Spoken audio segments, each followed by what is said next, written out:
Welcome to The Paradox with your attending, Dr. Eric Larson. He is a practicing anesthesiologist and clinical assistant professor at Michigan State University College of Human Medicine. Listen in as he takes you behind the scenes of what practicing medicine in today's ever-changing world is like with another doctor. The Paradox is a fun and accidentally informative show for physicians, patients, or anyone who has ever found themselves in a waiting room.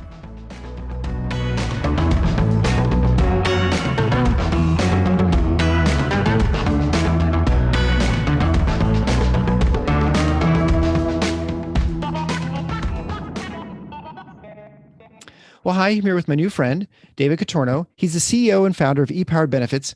And we're going to talk about healthcare, as we always do in the show. But specific, we're going to talk about ways of disrupting medicine, which, again, is pretty much all we talk about in this healthcare show. So, David, thanks so much for joining the show. Thanks for having me, Eric. Well, I was really pleased when you reached out to me because there are all sorts of moving parts in healthcare. There are the people who are obviously delivering the care, the physicians, hospitals, surgery centers, et cetera. They're the people who are receiving the care, or, the patients, sometimes the physicians who are right next to the patients. But there are always people who are in between. They're, the dreaded middlemen, the people who are coordinating things. And that's sort of where you find yourself, right? And so why don't you describe exactly what you do or what you did and what you're doing now? Sure. Yeah. I mean, there are a lot of middlemen in healthcare and health insurance, probably too many, but I would like to start sort of level set with all the listeners and say, we need to separate health insurance from healthcare. We often intermingle those two words. And if you ask most of America who their healthcare provider is, they're going to say Blue Cross and Blue Shield. And yet Blue Cross and Blue Shield provides no healthcare whatsoever. So I've been what most people would know as a broker to employers, and employers fund about 50% of healthcare in the United States. I was going into employers bringing the likes of Blue Cross, United, Cigna, and Aetna. And it was a pretty sweet gig, Eric, because I never had to worry about getting paid because I got paid by the carriers, and most employers will sooner not pay their power bill than they would not pay their health insurance bill. So I got a percentage of that premium every time they sent in a bill. And guess what? Their rates went up 10, 15, 20% a year. So guess what else went up 10, 15, 20% a year? But that's not the only way I was paid. That's called disclosed compensation, but there's lots of undisclosed compensation. I get calls all the time, especially around this time of the year. They would say, David, this is United Healthcare. Do you know if you write just one more group with us before the end of the year, you're going to get a $250,000 bonus? Or sometimes the other way, Blue Cross would call and say, David, if you lose one more group of yours this year to a competitor of ours, you're going to lose your $250,000 bonus. And it wasn't just checks. It was trips to Ireland, private cruises. I mean, they lavish on us. And I get into arguments with people sometimes, but they don't do it if it didn't work. Drug companies wouldn't advertise on TV if it didn't impact the amount of drugs being prescribed. And likewise, I mean, RVUs wouldn't be used if it didn't influence the way doctors prescribe treatment. Sure. But it does, and it is. And so what I say to a lot of people, a lot of people call our healthcare system broken. It's not broken. It's working exactly as it was designed to work. It just wasn't designed by employers, doctors, or patients. So it's not working well for those three entities, but it's working really well for a lot of people. I feel like in many ways you can look at the healthcare system and say it's designed to spend the most amount of money possible. That's right. That you probably couldn't design a better system for wasting money and sending money to places that aren't actually delivering any care or providing any value than our health system, whether it's, pharmacy benefit managers, whether it's, brokers or whoever. So you're really exposing and things I hadn't really thought about, the broker aspect of things, because, I was president of my anesthesia group for about 4 years. We have a broker, and I think most large employers have brokers, people who go on the market, find plans. This is in theory, they negotiate with the insurance companies. They find the best plan. They find you savings. They, compare Aetna to Blue Cross to, in our case, be Priority. And there's, some other United Healthcare, whatever. And then they come back to you with the plans. Here are the 5 options for your employees: an HMO, point of service care, some sort of combination of HSA or something. Yeah. And you pay them some money, but it's usually not a whole lot from the employer, because presumably they're getting their money from commissions, like you said. Now, can you break down where most of the revenue comes from these people? Because One of a truth in life, I suppose, when it comes to commerce, is whoever pays the bills is who the real customer is, right? It's like, it's sort of like with Google, right? It's totally free, which means that you're the customer, right? Yep. Yeah. So first of all, I agree with you. And I say that a person works for whoever signs their paycheck, and most brokers' paychecks are signed by Blue Cross or United or Cigna or Aetna. And it really is, they are a seller's agent. They can purport themselves to be a buyer's agent, which they frequently do. But I mean, they're working for the seller of those products and services. And so typically the most common is a commission where it's, I don't know, 3 to 5% of this ever ballooning premium. You don't need to write a lot of business to be making a decent income as a commission-based broker. Now, some insurance companies have gone to flat fee or per employee per month, which I acknowledge does remove the perverse incentive, but it doesn't align the incentive. It doesn't do anything to do that. And there's an Upton Sinclair quote that I've been saying a lot lately. It says, do not, and I wish it were more gender neutral, but I'll say it as it was. Do not expect a man to understand something in which his paycheck is dependent upon him not understanding it. Yes. And let me tell you how important that is. What I changed first before I took this different path was how I get paid. And I moved to a performance-based model. So with our clients, we're contractually prohibited from receiving any money from anywhere except the client. And typically we have a bonus at the end of the year from the client for doing what the client wants us to do, which is actually lower healthcare costs. Now, at the time that I made this deal with that first client, I realized I didn't know nothing about healthcare costs, despite the fact that I had, quote unquote, been in the business for, at that point, 18 years. And you described a process that's really broken. And every employer goes through it, but let me give you an analogy. Let's pretend that you and your wife went to buy a car, and your budget was $300 a month for that car, but the salesperson was so good that you walk out with $1,000 a month car payment. So a few months later, you and your wife sit at the coffee table and you say, we need to come up with a strategy to lower this monthly car payment. Do you think if you called up Geico, even if you save 15%, 15 minutes later, is that going to lower your car payment to the bank at all? Not even a little bit, right? What if you raise your deductible on your car insurance from $500 to $1,000? Is that going to lower your monthly car payment? Not a little bit. What if you decide to self-insure your car insurance? You're going to just put money in the bank and pay for the accident if and when they occur. Is that going to lower your car payment? No. Right, yeah. This notion that we can switch from Blue Cross to United to Cigna to Aetna, or from HMO to PPO to HSA, they don't work. As a matter of fact, the Kaiser Family Foundation did a study of the average single and family premiums of HMOs, POSs, PPOs, indemnities, and HSAs, and they were all within a few percentage points of each other. My stroke of genius for the day: there's only one way to pay less for healthcare. You have to pay less for healthcare.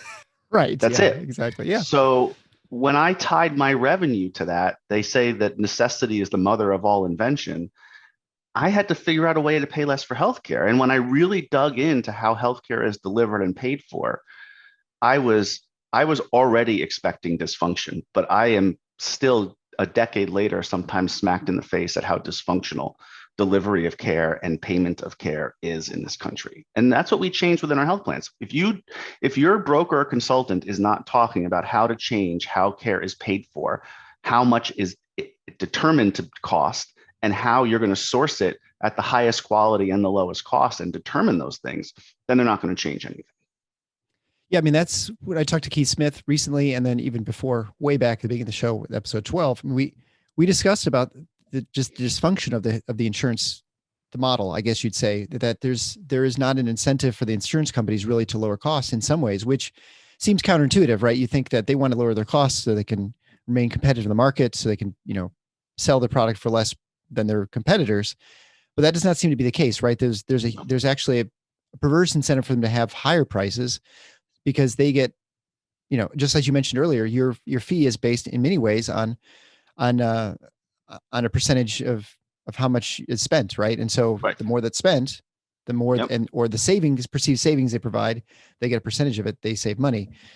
Explain the process, because again, for most people, this is the hardest thing to understand, because you immediately think hospitals, insurance companies, they're absolutely at loggerheads, right? They're one's fighting to keep the raise prices, the other's fighting to lower them, which would make sense, right? In normal competition, right? You have your supply and demand, that they're fighting each other to keep things, to find some equilibrium.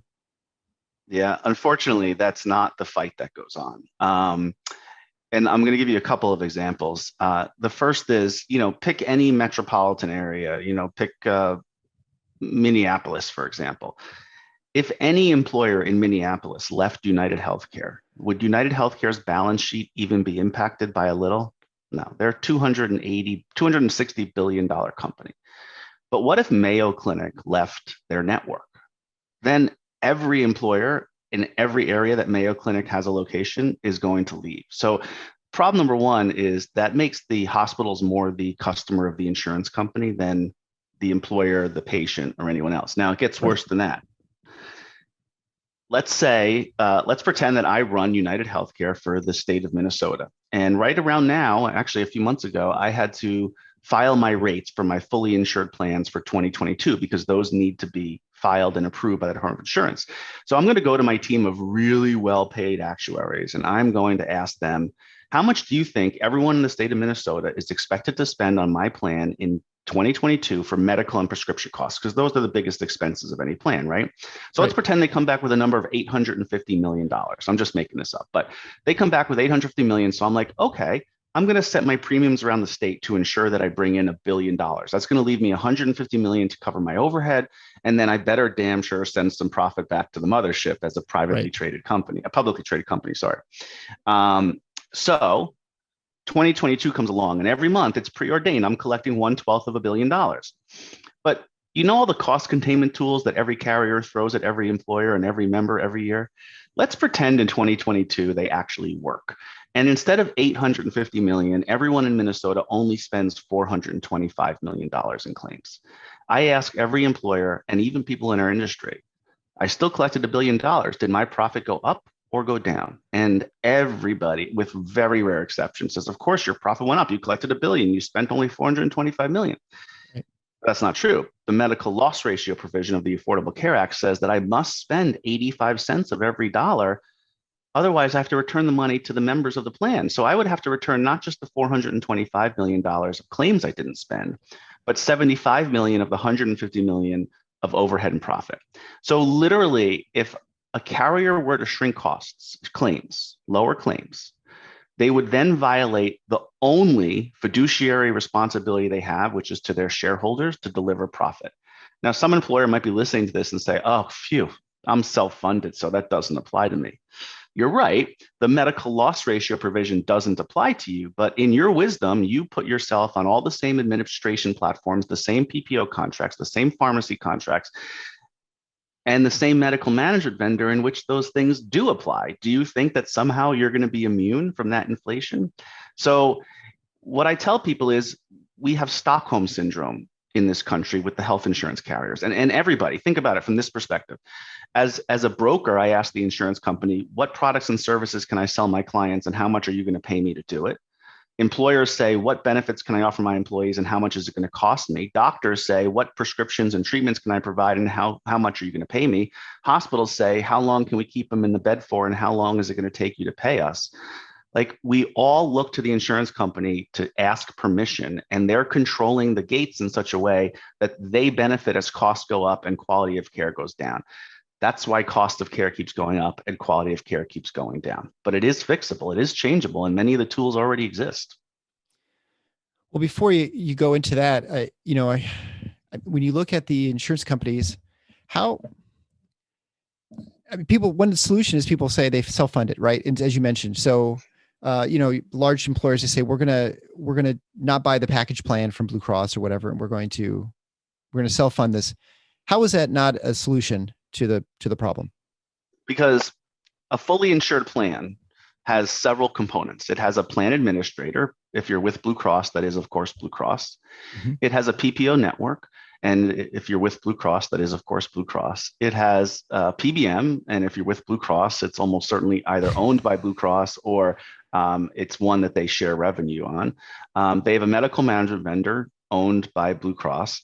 So why, when all the players are the same, why do you expect there to be anything different? But let's go a step further. The town I live in North Carolina, there's a Lowe's Home Improvement is headquartered here. So there's this massive campus. And I happen to know that Lowe's has a self-funded Aetna plan managed by Aetna. So let's pretend that a Lowe's employee goes to the hospital, and Joe the plumber, he has 10 employees. He's a fully insured Aetna plan. He also has an employee that goes to the same hospital, same provider, same procedure, and they're both coded and billed exactly the same. What's the price of that procedure relative to each other? Exactly the same, right? Because they both flow through the same Aetna PPO contract. So this notion that larger employers get better pricing is BS. Maybe they get a little better pricing on the fringe. So maybe that 15%, that's their fixed cost. Maybe they save 10% on that. But let's remember 10% of 15% is 1.5%. Hardly anything to write home about. But the huge majority of care is costing the same. And carriers, I know United, we took over a client that they were self-funded with United Healthcare. And do you know, even though they were self-funded, they were paying United Healthcare a $25,000 a year fee to allow them to bring their own PBM in instead of using Optum, which is owned by United Healthcare. Why do you think that is? Because they make money. The ugliness on drug pricing, it's really the drugs that I think there are such easy things we could do to make some things illegal that are already illegal in other areas of our economy that are just really dirty and really ugly and really hurt the patient more than anything. But the point is you think you're going to be more transparent, but here's what I would encourage any self-funded employer to do. The contract between your insurance carrier and the provider is the contract that really determines your price. And as you know, the carrier has tens, maybe hundreds of thousands of those contracts. I implore any employer listening to this to go to their insurance company and say, can I look at one of those contracts that's actually determining my price? Just one. They're going to say no. You basically, as a self-funded employer, sign one contract that obligates you to the provisions of hundreds of thousands of other contracts that you can never see. And let's remember, you touched on it earlier, when a hospital and an insurance company go to negotiate their contract, they go into this backdoor sealed off room, couched in tons of non-disclosure agreements, and they both benefit from costs going up. And we wonder why costs keep going up. The reason they fight it out is because the insurance company doesn't want their costs going up any faster than their competition, or to your point earlier, they price themselves out of the market. But even medical management, when they deny care, what they typically do is they deny the high value, low cost care. They deny the physical therapy, so you're more likely to have the back surgery. They deny the care that is most likely to get you well quickest, so that you can go to a place where you're going to get well the most expensively, if you get well at all, because that's what benefits the insurance company. They don't make money by denying claims. They make money by paying claims. And the more claims they pay, the more money they make. And I'm always surprised with nowadays, there are lots of insurance companies that are actually affiliated with healthcare systems. And so it's stunning to me that even is something that exists. I mean, that's the most vertical integration that you could possibly have, right? You have the people, and there are even you talk to people who work within those sort of systems. I mean, I work within one. I mean, I know other people who do too. And there's still like this, there's this tension between the insurance company didn't approve it in this hospital. You're like, well, that doesn't, you'd think that they would work. You think there'd be some efficiency. Like if you're going to do this, that you would be able to provide better care or better continuity or something like that, that it would actually benefit the insurance company would be able to get their processes that they say maybe, provide higher quality and lower cost. It'd be easier to implement it within the healthcare system if that healthcare system, is owned by them or vice versa. Yeah, that doesn't seem to be the case either. No, none of them want quality to go up and care to go down. That's less revenue. I mean, the whole system is built on quantity. And, they, even when it was just healthcare systems combined together, they would say, well, we're going to consolidate billing and we're going to buy supplies in bigger bulk. I want to give a call out to Dr. Keith Smith, who I know was on your podcast recently. And I've been to his facility. I had surgery at his facility. And since 1993, when he opened up his doors, he's had 4 price adjustments. And all 4 of those price adjustments have been down. But if he's buying the same anesthesia, the same IV pumps, the same beds, the same implants, why are his costs going down and everyone else is going up? I'm going to tell you why. In the last 20 years, we've had a 5% decrease of clinical staff in this country, and that's pre-COVID. It might even be worse now. But at the same time period, there was a 2,800% increase in administration staff. When I walked through Keith Smith's facility, he had 1 part-time person in his billing office. That was it. So we build health plans that support and embrace places like Keith Smith because we never make him have to file a claim. All he does is pay an invoice or send an invoice. And then with our plans that we build for employers, when patients go to places like Keith Smith or thousands of them that we have relationships around the country, we completely waive out of pockets. And that's another pressure point that's in the system. Hospitals on average write off about 75% of patient responsibility. And as deductibles and copays have gone up, think about this waterfall for a second. I'm an average American. I have a high deductible health plan. I need insulin, but I can't afford it. So I'm taking it every other day, not as often as I should, right, which of course increases the likelihood of something major happens. So now something major happens. Now I'm rushed to the hospital. Now I have to pay the $5,000 I didn't have to begin with. And that's why the number one cause of bankruptcy in the US is medical bills, with about 2/3 of those people having had health insurance. So now I go into bankruptcy, but I get the care that I need. Okay, well, that large claim that will result in a large write-off because the hospital gets part of the claim. They write off the $5,000 from me because I didn't have it. So when that hospital goes to negotiate with the insurance company, they say, hey, we're writing off all this bad debt because you're slinging all these high deductible health plans. We need an increase in our reimbursement rate as a result. And as we described before, the hospital is very happy to do that. It benefits them. It benefits the hospital. So they give an increase in reimbursement rate or reduce the discount or allow the starting price to be higher, whatever you want to call it. And that results in higher premiums for the next year for the employers in the market. And the only thing that the average broker can do when those premiums go up is make the deductibles higher to offset some of that increase, which causes more write-offs, higher reimbursement rates, worse plans. And that's why we have this increased cost and deterioration of benefits going on.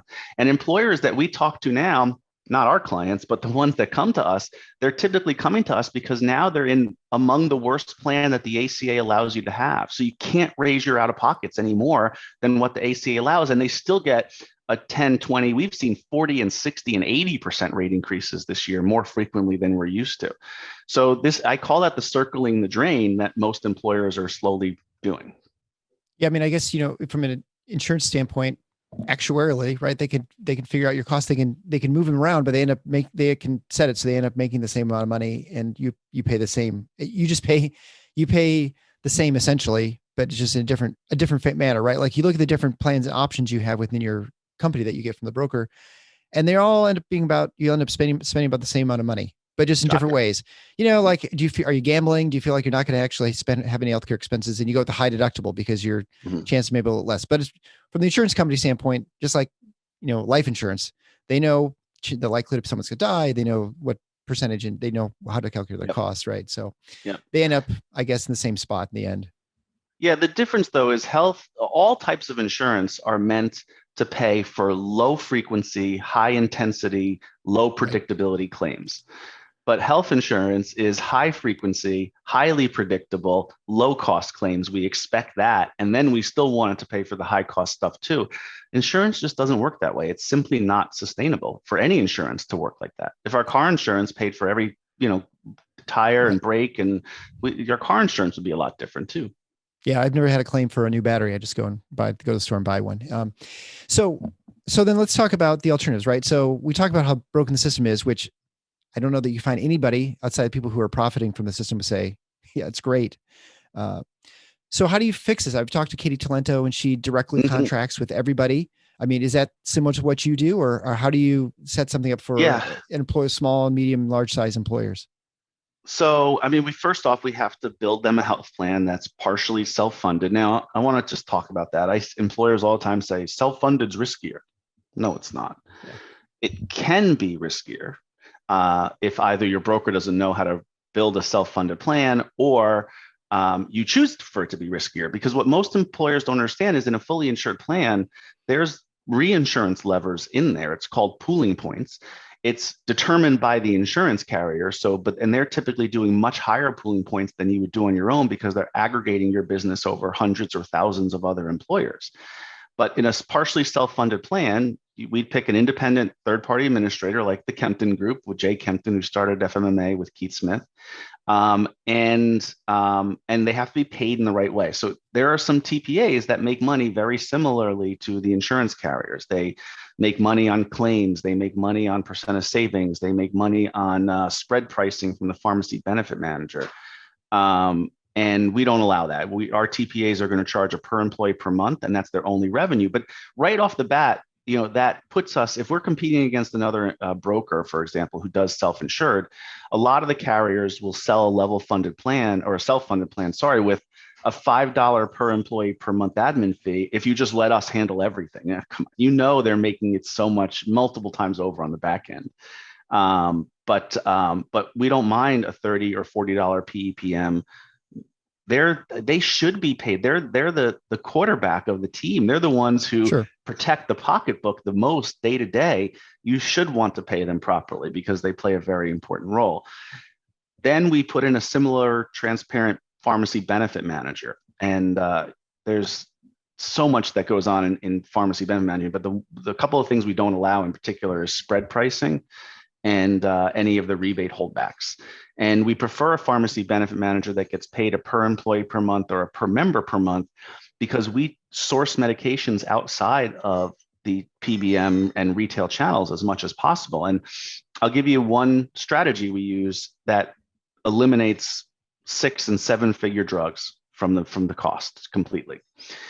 Have you ever heard at the end of a commercial on TV, the drug commercial, it says, if you cannot afford your medication, AstraZeneca maybe will help. And they say really fast and really low. Well, what they're describing there is something called a PAP, or a prescription assistance program. Now, that's for someone that doesn't have coverage for the drug. Let me explain what I mean. If you have a $5,000 deductible and you have $500 in your checking account or savings account, you have coverage for the drug, even though you can't afford it. This is for someone who has no insurance at all, or whose plan specifically excludes this drug.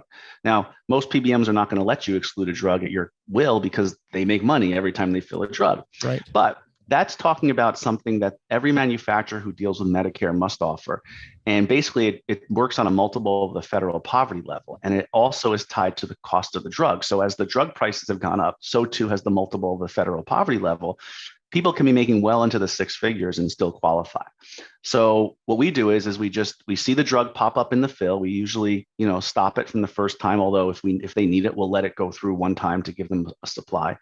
And then we'll check their income and household size. And if they qualify for the PAP, we have a person that walks them through the process. And we're 99% successful because we do the work in advance.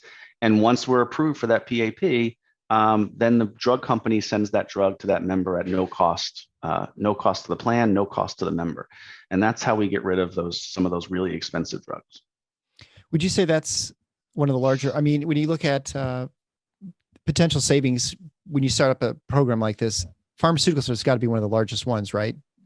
You always imagine hospital and ICU stays and those sorts of things, but it's probably pharmaceuticals, which is the most common point that you're going to save money, right? If you break inpatient and outpatient out, then pharmacy is bigger. But if you combine inpatient and outpatient together, then hospitalization is bigger.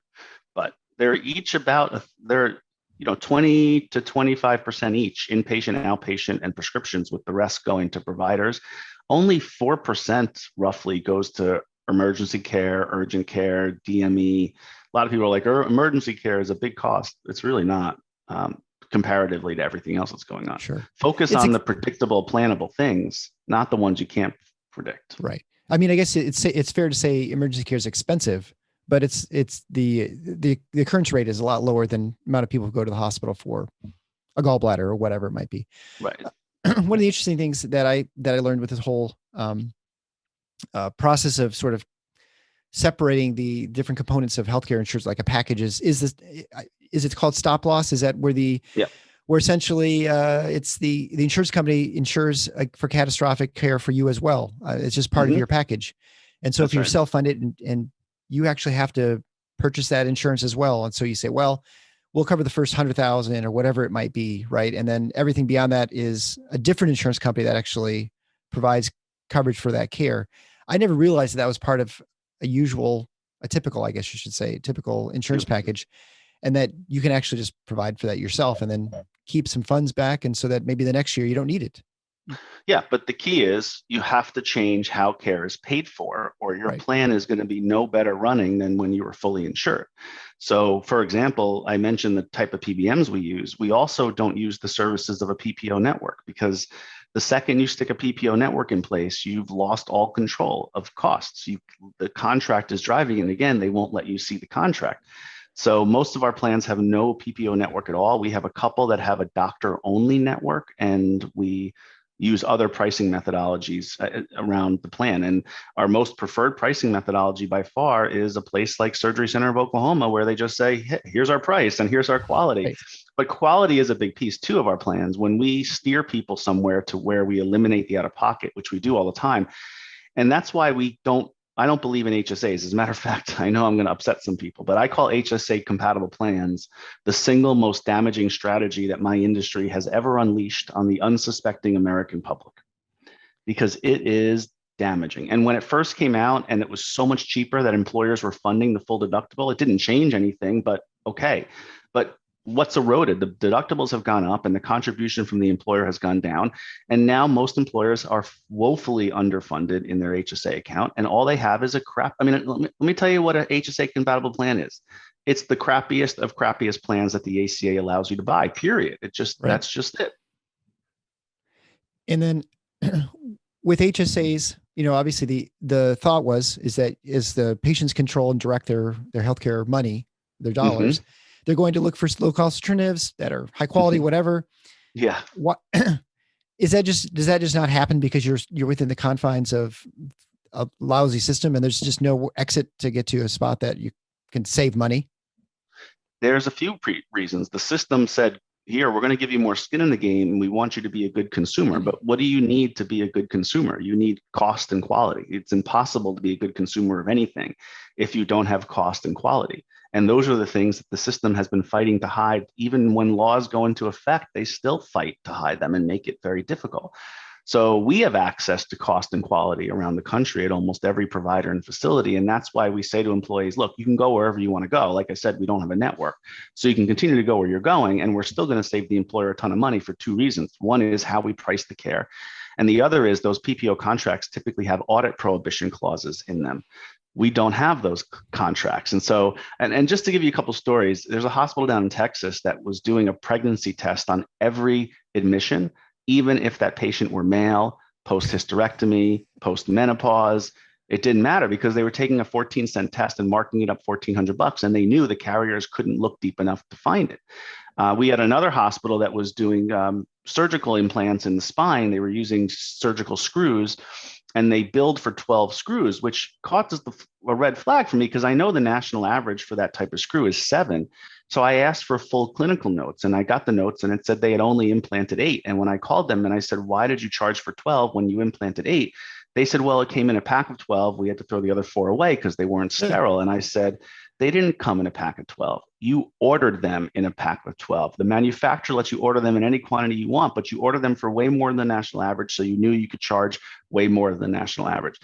Insurance companies are not only not motivated to find these things because, again, more claims going out the door is more money, but they're prohibited from asking for the information that would allow them. But let's say by some freak of nature, they find one of these things a year or two later. Listen to this craziness. If they're fully insured, if it was on a fully insured plan, the carrier gets to keep the full amount. If it's a self-funded plan, I encourage any self-funded employer to go read their administrative services agreement. It's going to say that if the TPA finds an overpayment, they're going to be able to keep 40% or 20% or 50% of what they find. So what's their incentive to even look when the less they look, the more money they make, and the more that goes out the door erroneously, the more potential money they make down the road? So when it comes to trying to set up a program like this, I mean, obviously they're regular brokers, we'll call them people who sell, and they oftentimes will say, hey, I can also help you set up a self-funded plan if that's what you want to do. Yep. Why are they the wrong people to do this? Because I mean, obviously you want people who specialize in a certain process so they have they align the incentives, but why is that a particularly bad idea? And that's my guess is that's what you feel like. And I say this, that we, if our group is looking actually at, trying to self-direct our health insurance, and we have a broker that we've used for years, why would we be worried that this broker might not be the person who can sort of pivot and start helping us with the self-funding part of a plan? If all they're bringing to you is the local carrier or two and the national carriers, they're not bringing any value at all. And I will tell you, in healthcare and in health insurance, the bigger, the worse. The bigger the insurance company, the worse these metrics occur. The bigger the broker, the bigger the bonuses they're getting on the back end. I mean, you look at a USI, an Aon, a Gallagher, they're getting hundreds of millions of dollars in bonuses, insane amounts. And again, most of them are non-disclosed bonuses. So the bigger the health system, the more they do these things, and the bigger the broker, the more they do these things. But at the end of the day, if you're a broker, if they're talking about the stuff that brokers have been talking about for years, wellness programs and consumer-driven health plans, like, when are you how many times would you bring your car to the same mechanic to get your air conditioning working when it wasn't working every time? How many times would you go? Because I feel like employers, they keep sticking their finger in the light socket and they expect that it's not going to electrocute them at some point, but the power just keeps getting turned up and up and up every year. It's not going down. So if your broker or consultant doesn't demonstrate to you that they understand how healthcare is paid for and delivered, if they don't understand how doctors are paid, I mentioned an RVU to you. Most people have no idea what an RVU is. Right. We talk about patient volumes, how primary care doctors have to see 30 or 40 patients every single day to feed the system. And so an RVU, for those that don't know, is a measurement of how much revenue that doctor is generating for their healthcare system. And so if I'm a primary care doctor and you come into me with a bad back, my most profitable path by far is to cut you a script for an opioid that's going to deal with the pain. It's going to get you out of my office as quickly as possible so I can move on to the next patient, because I got to see 30 or 40 in a day. And then I'm going to refer you to my buddy, the back surgeon, where the most likely outcome is the most expensive outcome. That's how I maximize my profit. Now, do I think doctors intentionally send you to a back surgeon for back surgery when back surgery isn't necessary? No. Do I think most brokers intentionally allow your insurance to inflate every year, even though it benefits them? No. But again, back to that Upton Sinclair quote, if that's what you know, that's how you're paid, you don't look anywhere else. So it's not like you're intentionally sending them there knowing it's the worst option. You just don't know that a better option exists because you haven't looked. And so that's the way I think of brokers. That's the way I think of doctors. And this notion, one other thing that I want to talk about doctors, I hear hospital administrators and doctors all the time refer to the insurance companies as the payer. I want every doctor to hear me when I say this. The payer is staring you in the face when you're writing that prescription. That's the payer of healthcare, because their paycheck is impacted by whatever you write on that prescription pad. Their out of pocket is affected by whatever you write on that prescription pad. Their future wage increases are impacted by whatever you put on that prescription pad. I think that when doctors and hospitals call the carriers the payer, they're allowing themselves to disassociate themselves from the financial damage that the care is about to do. And I don't care how good your advice is, how good your prescription is for that problem. If they can't afford it, you might as well not have written that prescription at all. If we don't start to take cost into account, which we haven't been, particularly doctors, we're giving care that they're never going to be able to utilize.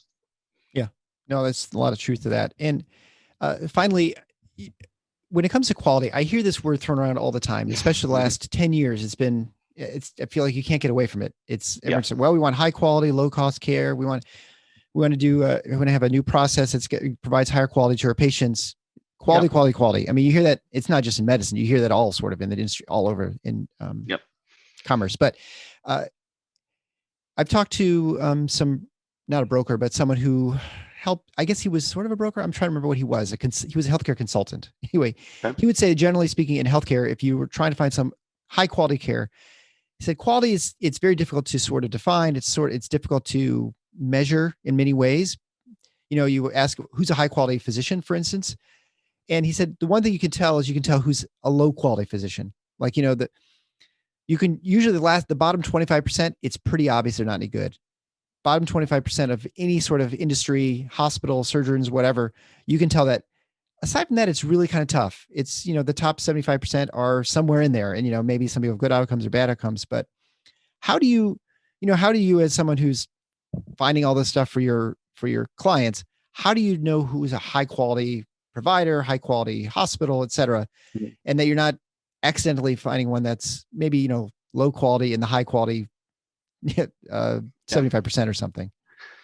Well, we use a lot of tools, but let me start off by explaining to you how and why cost and quality are inversely related in healthcare. We often think of higher cost equals higher quality, right? Cars, homes, meals, we expect that.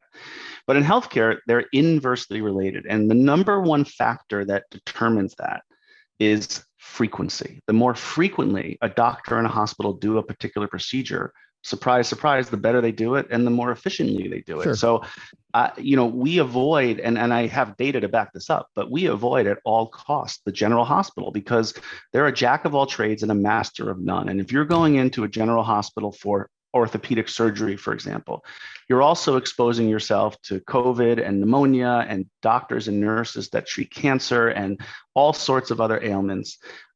And nobody's good at anything. They're all, mediocre at everything. And the cost is so high because they have to have those ventilators on standby and the ICU on standby, things that you may never need or use, but you still have to pay your share of because you went there, versus go to an orthopedic specialty surgical center. That's all they do. And if you call up to verify your appointment for surgery on next Tuesday and you're like, is it still on for Tuesday? They're like, whoa, did you just cough? If you're not feeling well, we'll put it off. Just come back when you're better. So that's part of it. Now, if you actually look at cost and quality, which we have access to, you will see those same things occur. And the higher quality physician and facility is almost always at the lower end of the price spectrum. Now, how do we look at quality? Well, listen, I believe that doctors are so afraid of being measured on their quality.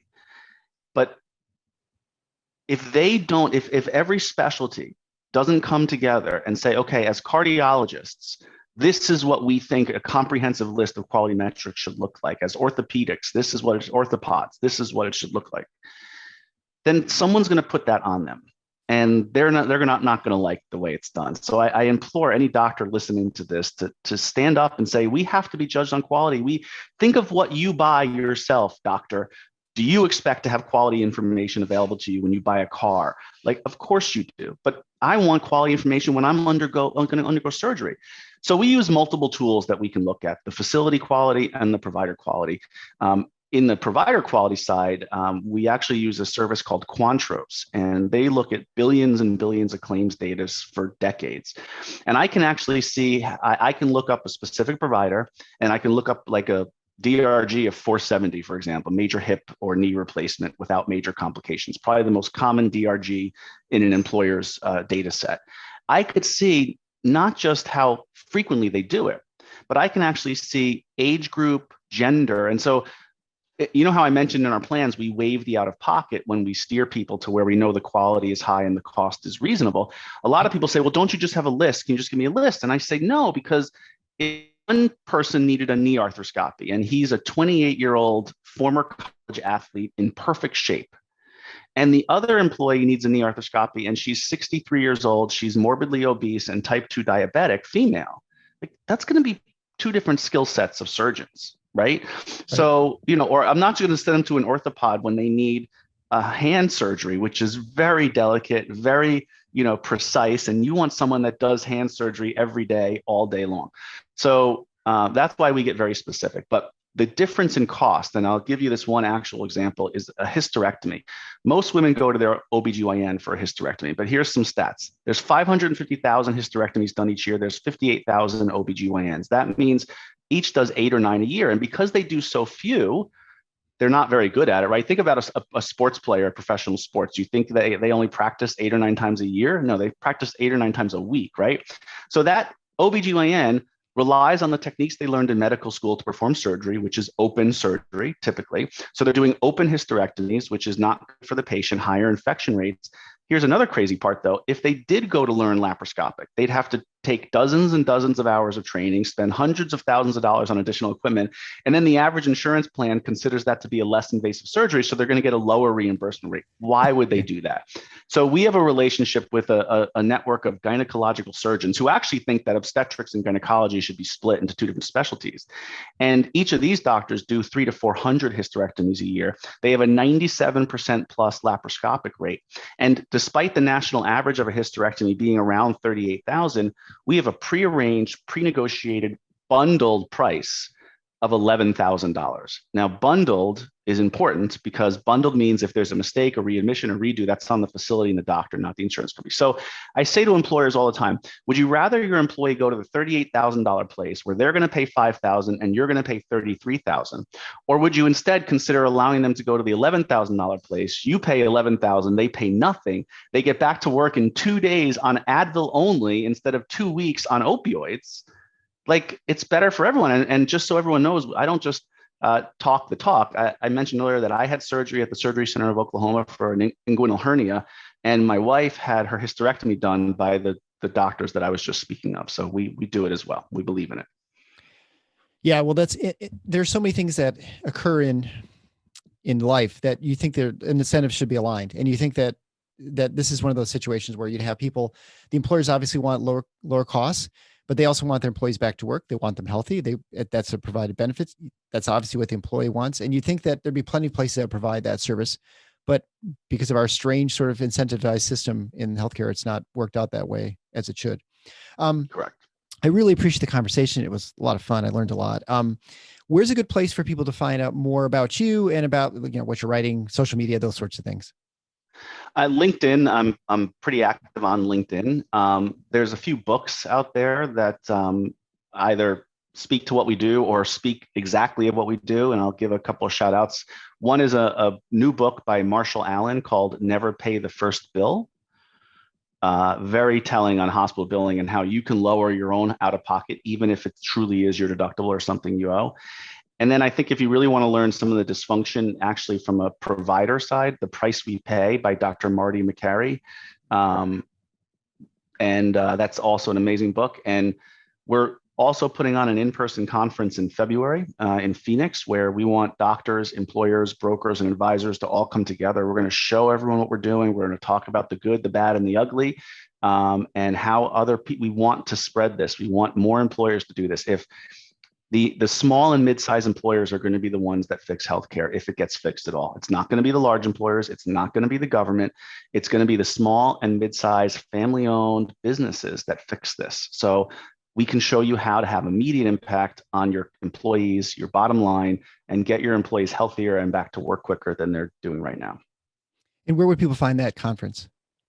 Also on LinkedIn, or you can go to ePower. So my firm's epoweredbenefits.com, EPOWERED benefits.com. You'll find a link to that there, but we're also posting it up pretty regularly too, how to attend and the details. Sure. Yeah. And I along with you, I agree that legislatively this is not going to fix healthcare. We're not going to find some big bill that's going to come out of DC. It seems to be less and less things that are useful that come out of DC or state capitals. Mm-hmm. But I do think that with the tremendous cost savings right now, we're at a point where there's so much incentive to actually solve this problem that people are actually solving it. I think actually it's going to fix things. It's almost like the Uber, sort of the argument for Uber or Airbnb, right? Like once the taxi business just becomes too expensive and you find an alternative that is 1/10 or less of the cost, people have no choice but to adopt it. And I think that's where we're going. I'm much more optimistic about medicine than I was a few years ago because of people I've talked to like you, and just I think the incentives are just so tremendous right now in the savings. Well, and there's just two last things I'd like to say. One is we do work very closely with providers, and in particular, we love a model of primary care called direct primary care. Yes. And when we build direct primary care, a plan around that direct primary care provider, we remove all pre-certification, all prior authorization, all step therapy from that doctor. If that doctor says it's medically necessary, they do not need permission from anyone. It's covered automatically and covered in full by that patient's health plan, number one. But we've spoken about saving money, but how much are we talking about here? So I want to give you a metric. I'd like for everyone who's listening to this to either get this information, or if you know it in your head, calculate it. Super simple. Over a 12-month period, how much did you spend on your company's healthcare? So if you're fully insured, just what was your premium? If you're self-insured, what was your claims plus all your fixed costs over a 12-month period? And then I want you to divide that by the average number of employees you had on your plan, not family members, just employees. And that's going to give you your per employee per year cost. The Kaiser Family Foundation says that that's around $16,000 per employee per year. Our plans run from between $3,300 and $7,700 per employee per year. I'm throwing my number out there for anyone that's listening. So if you're running higher than that, there's a lot of savings to be had. And I really appreciate the conversation. I think, this is something that people need to look into. And Free Market Medical Alliance is a great resource too, I believe, where the people talking about the same thing that you're talking about today. So David Contorno from ePower Benefits, thank you so much for being on the show today. Really appreciate it. Thank you, Eric.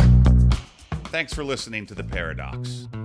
If you like what the doc is doing, please subscribe and leave a review on iTunes or Stitcher. And share the show with your friends. Become a supporting listener to get access to special bonuses at patreon.com/theparadox. Show notes can be found at theparadox.com.